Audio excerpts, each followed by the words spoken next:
Buenas, ¿cómo estás?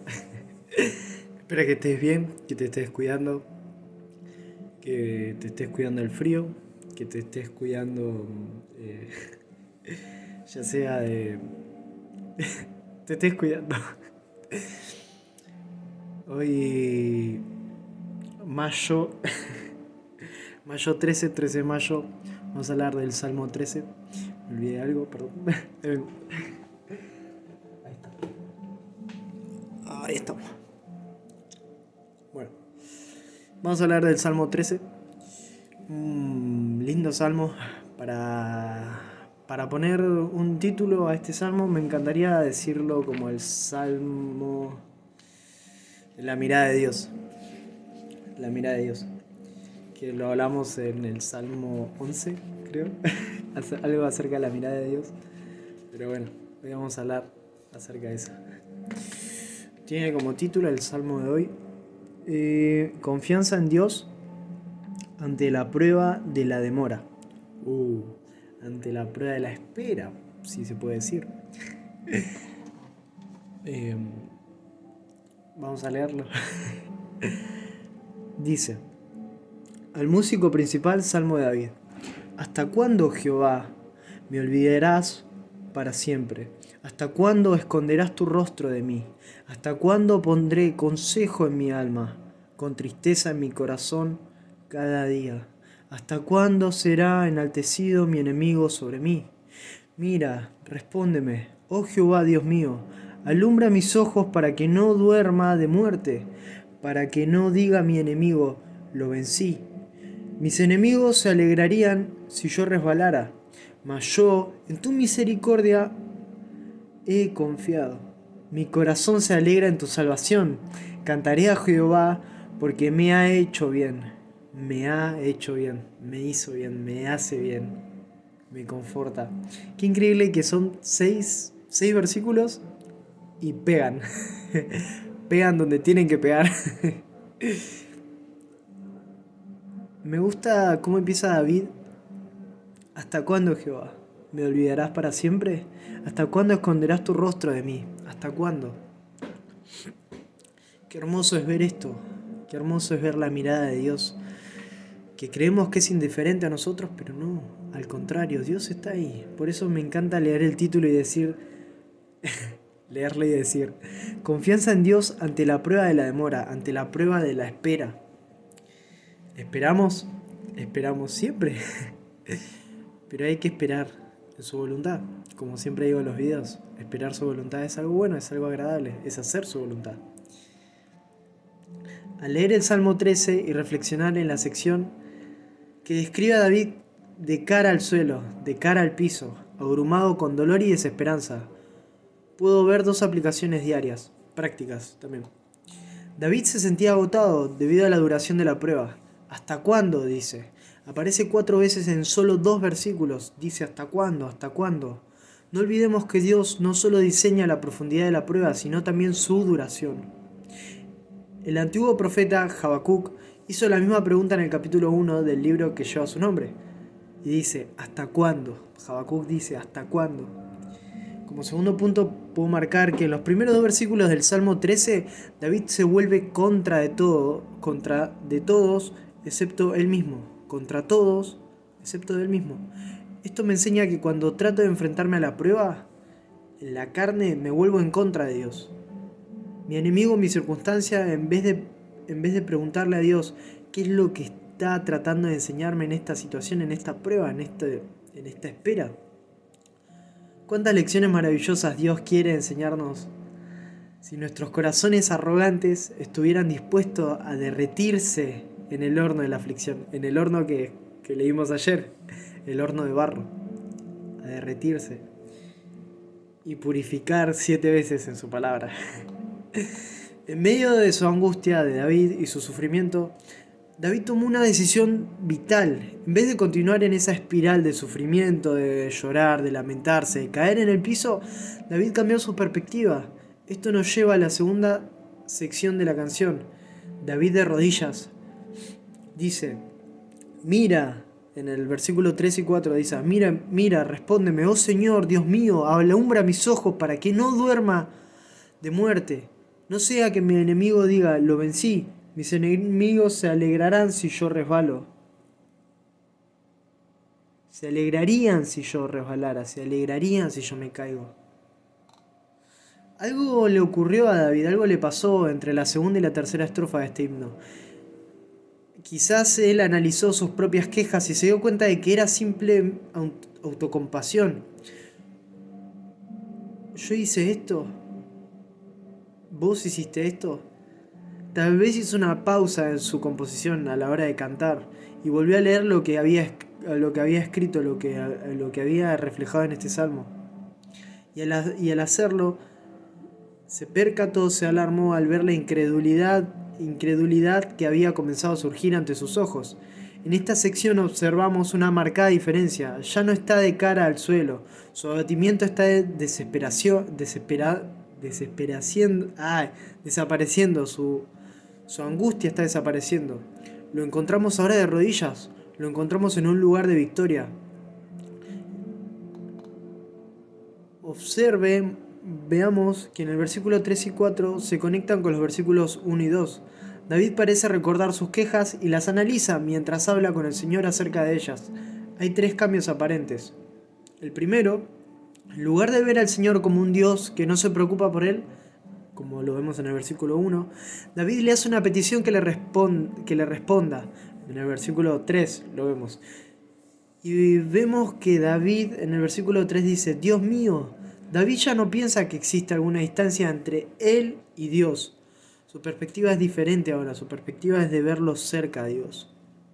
Segundo, en vez del abatimiento y la angustia que tiene su corazón debido a su propio deseo de resolver las cosas por sí solo, por sí mismo, como muchas veces nos pasa, de querer resolver aquello que nos inquieta, pero no dejarlo en las manos de Dios. Como lo vemos en el versículo 2, David le pide al Señor, le pide a Dios que le alumbre sus ojos, que le dé luz en sus ojos. Una vez más, el hebreo David nos da una comprensión más clara. La palabra que se traduce como alumbrar, en el versículo 3, tiene una raíz casual y literalmente significa iluminar, prender. En números del 6, el número 6, 24 a 26, leemos el mismo término, en aquella bendición que hemos escuchado muchas veces.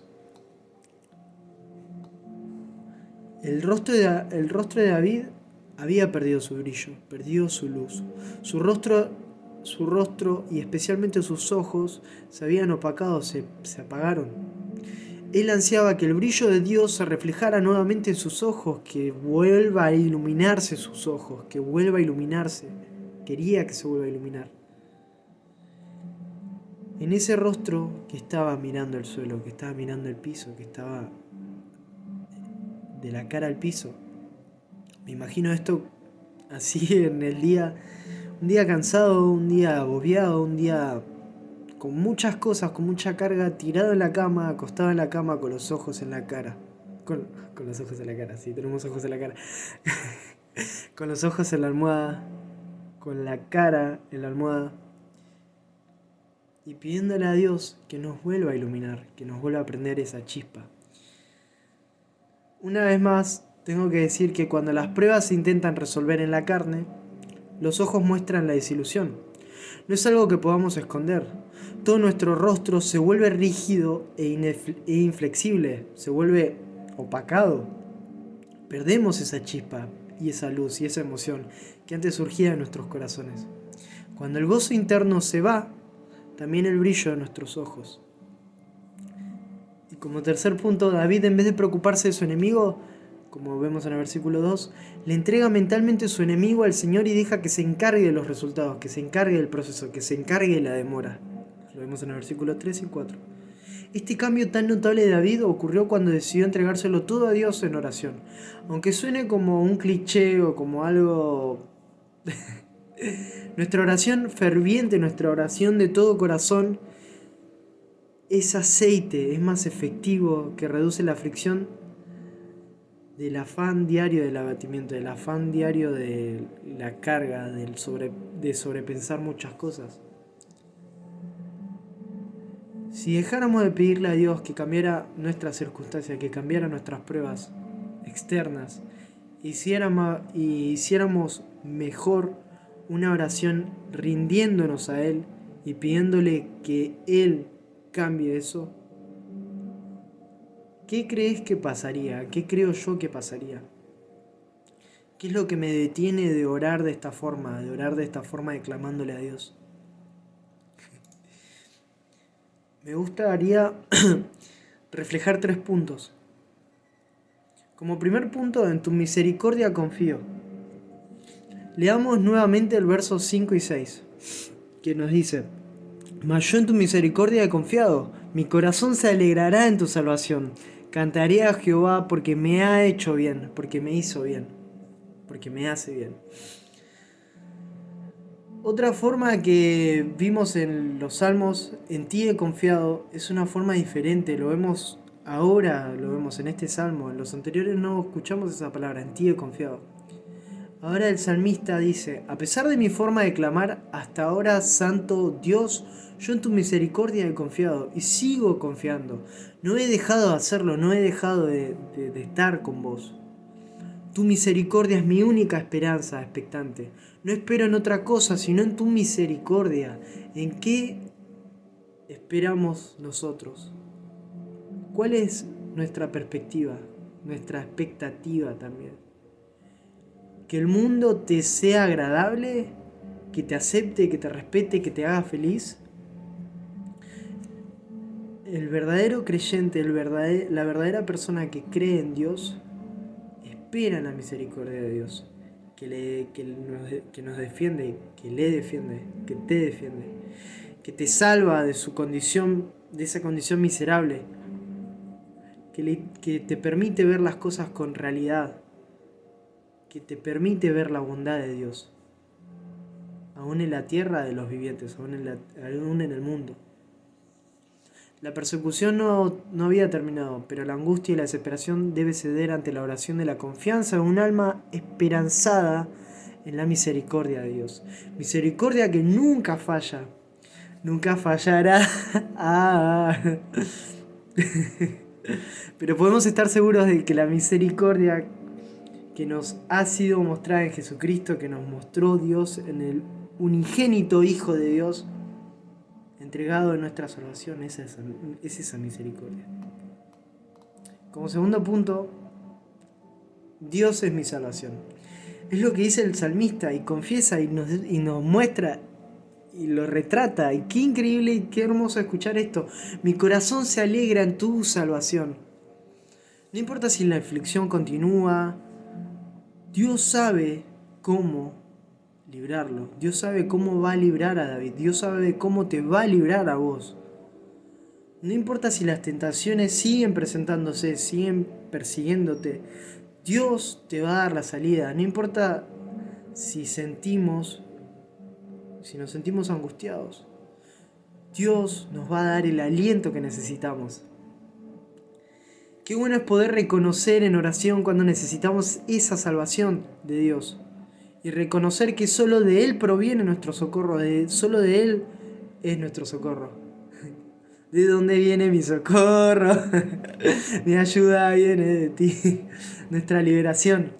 Qué bueno es comprender, qué bueno es entender que el Dios al cual oramos, el Dios al cual adoramos, es nuestro Padre Celestial, nuestro Creador, nuestro más hermoso Creador. Es nuestro Salvador, lo cual da nuevo aliento a nuestras almas para seguir confiando y esperando en Dios, en su voluntad. Mientras nos dedicamos a hacer su voluntad revelada, eso es lo que hace que confiemos en Él. El salmista David entonces mira que Dios es su salvación y comienza a gozarse en la gran liberación que a su tiempo va a mostrar el Señor, que a su tiempo va a mostrar Dios.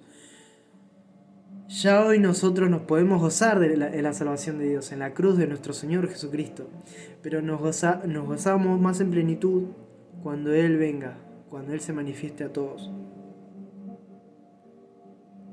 Por eso hay que esperar en Él, hay que confiar en Él. Como tercer punto, alabaré al que me ha hecho bien, al que me hizo bien, al que me hace bien. Cantaré al Dios del pacto que me ha tratado bien. Si Él me ha mostrado su salvación, me ha dado su favor y lo seguirá haciendo. Por eso cantaré sus alabanzas, exaltaré sus obras, daré a conocer sus maravillas. La queja ahora da paso a la gozosa alabanza, al amor de la alabanza, por el aliento recibido, por la renovación de la fe y la confianza de Dios en sus promesas, en su carácter santo, justo y misericordioso. ¿Te trató bien Dios? ¿Te trata bien Dios? Entonces vamos a exaltar sus maravillas, digamos al mundo o a nosotros mismos, o cantémosle a Él. Hay que engrandecer su nombre, regocijarnos en su salvación, ser agradecidos con Dios, porque Él me hizo bien, porque Él te hace bien. Solo Él nos mostró su salvación. Es la única salvación. Nadie más te puede dar el favor que solo Dios te puede dar. ¿Por qué somos desagradecidos? ¿Por qué soy desagradecido con esto? Confiar en Él es esto. Pero lo que me encanta del Salmo 13, y ya para concluir, es que no termina en desesperación. David pasa de su dolor a una declaración de fe. A pesar de sus circunstancias, toma una decisión audaz, una decisión desafiante, de confiar en la bondad de Dios, incluso cuando su situación aún no cambió. Pero yo en tu gran amor he confiado, mi corazón se alegra en tu salvación, cantaré alabanzas al Señor porque ha sido bueno conmigo, porque es bueno conmigo. David nos enseña algo profundo acá. Nuestras circunstancias no determinan la fidelidad de Dios, sino su carácter, el carácter de David. Quiero tener ese carácter de David, quiero poder tener ese carácter. Incluso a veces cuando no lo sentimos, Él sigue estando cerca, incluso cuando no lo vemos obrando. Él está actuando detrás de escena, Él está atrás. Él está ahí. Más adelante vamos a leer en el Salmo 34:18. El Señor está cerca de los quebrantados de corazón y salva a los de espíritu abatido, salva a los de espíritu quebrado. Por eso me encantaría decirte, sonreí, sonreí. No hay nada más hermoso que ver el brillo de una sonrisa que refleje a Dios. Sé que a veces no dan ganas de sonreír, sé que a veces no dan ganas de alegrarnos, pero es simplemente esto, alegrarnos. Que ese brillo en tus ojos lo renueve Dios, que ese brillo en tus ojos vuelva. Este salmo nos anima a llevar nuestras emociones a Dios. Aquello que nos abruma, aquello que está ahí en nuestro corazón, contarle a Dios. Él no tiene miedo de nuestras dudas, nuestras lágrimas o nuestras preguntas. Él nos invita a ponerlas a sus pies, cada una de esas cosas, nuestro suspiro de nuestro corazón. Jesús mismo lo hizo, me encanta ver esto, Jesús mismo lo hizo en el huerto de Getsemaní. Cuando dijo, mi alma está muy triste hasta el punto de morir, en Mateo 26:38. Pero aún así, Jesús se rindió a la voluntad de Dios, se rindió ante Dios. Rindámonos a Él, me voy a rendir a Él. No solo en la tristeza, sino en la felicidad. No solo en la angustia, sino en la certeza de que Él va a cambiar ese día triste, ese día apagado, en un día hermoso. Alegrarnos en Él, en su corazón, en su amor, en su fidelidad. Que ese brillo en tus ojos no se apague. Y con esto concluimos el salmo. Así que esto, cuídate, que estés bien, sonreí, que Dios te bendiga, te cuide y te guarde. Que Dios te proteja, que tengas un hermoso día, que descanses y que podamos confiar en Él. Con esto me despido. Bye bye.